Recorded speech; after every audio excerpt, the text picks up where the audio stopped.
This page was created to teach Black history. Unfortunately, the American educational system was designed to exclude our real historical account, so we are here to dismantle it. It's time to enlighten those of us who have been kept in the dark.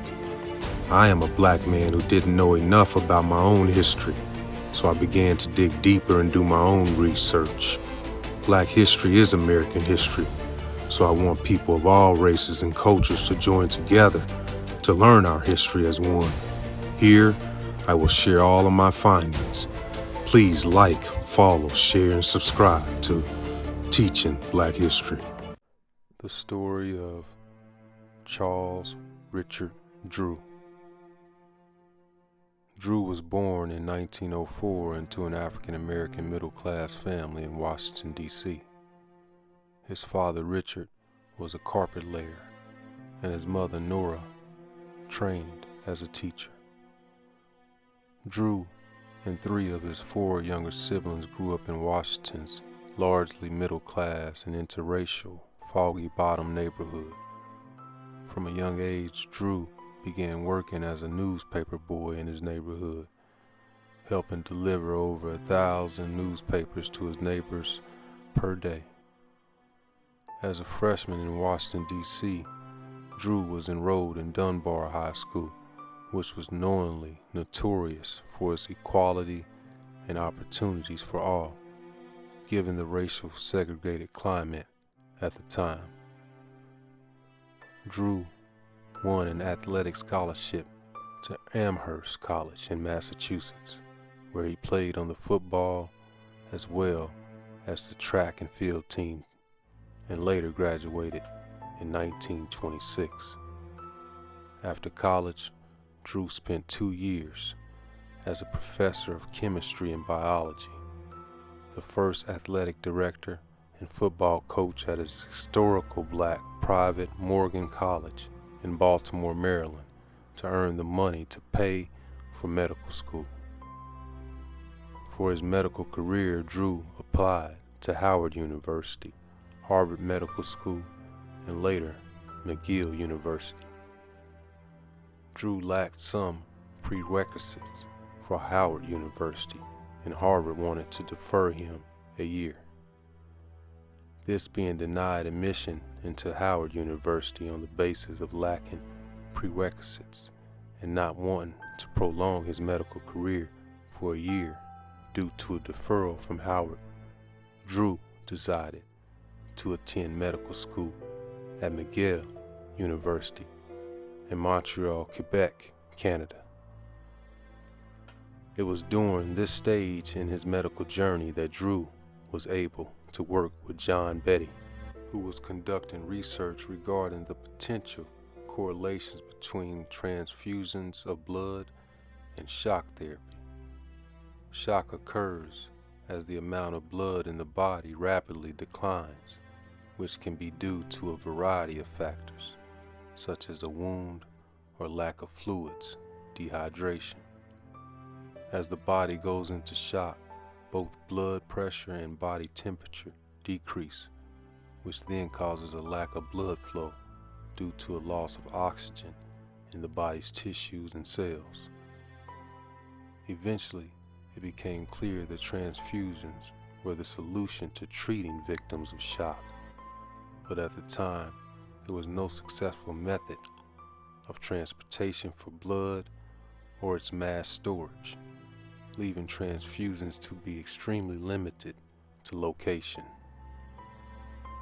At McGill University, he achieved membership in Alpha Omega Alpha, a scholastic honor society for medical students, ranked second in his graduating class of 127 students, and received the standard Doctor of Medicine and a Master's of Surgery degree awarded by the McGill University of Medicine in 1933. In 1938, Drew began graduate work at Columbia University in New York on the award of a 2-year Rockefeller Fellowship in Surgery. He then began postgraduate work, earning his Doctor of Science at Surgery at Columbia University. He spent time doing research at the Columbian's Presbyterian Hospital and wrote a doctoral thesis, Banked Blood, a study on blood preservation. It was through this blood preservation research where Drew realized blood plasma was able to be preserved 2 months longer through deliquification, or the separation of liquid blood from the cells.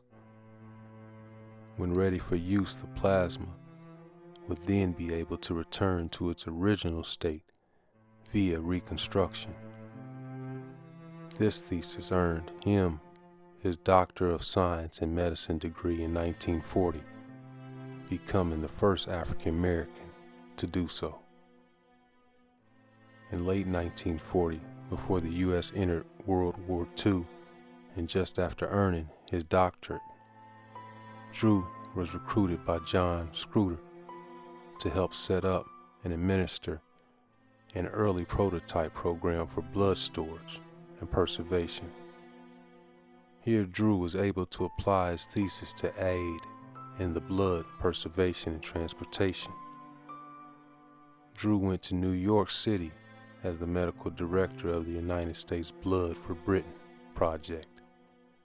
It was here that Drew helped set the standard for other hospitals donating blood plasma to Britain by ensuring clean transfusions along with proper aseptic technique to ensure valuable plasma were sent to Britain. The Blood for Britain project was a project to aid British soldiers and civilians by giving U.S. blood to the United Kingdom. Drew started what would be later known as bloodmobiles, which were trucks containing refrigerators of stored blood. This allowed for greater mobility in terms of transportation as well as of prospective donations. Drew created a central location for the blood collection process where donors could go to give blood. He made sure all blood plasma was tested before it was shipped out. He ensured that only skilled personnel handled blood plasma to avoid the possibility of contamination. Out of Drew's work, he was appointed director of the first American Red Cross blood bank in February 1941. The blood bank being in charge of blood for use by the U.S. Army and Navy. He disagreed with the exclusion of the blood of African Americans from plasma supply networks. In 1942, Drew resigned from his post after the armed forces ruled that the blood of African Americans would be accepted, but would have to be stored separately from that of whites. For the 1950 Tuskegee Clinic, Drew drove along with 3 other black physicians. Drew was driving around 8 a.m. on April 1st, still fatigued from spending the night before in the operating theater. He lost control of the vehicle. After curving into a field, the car somersaulted 3 times. The 3 other physicians suffered minor injuries.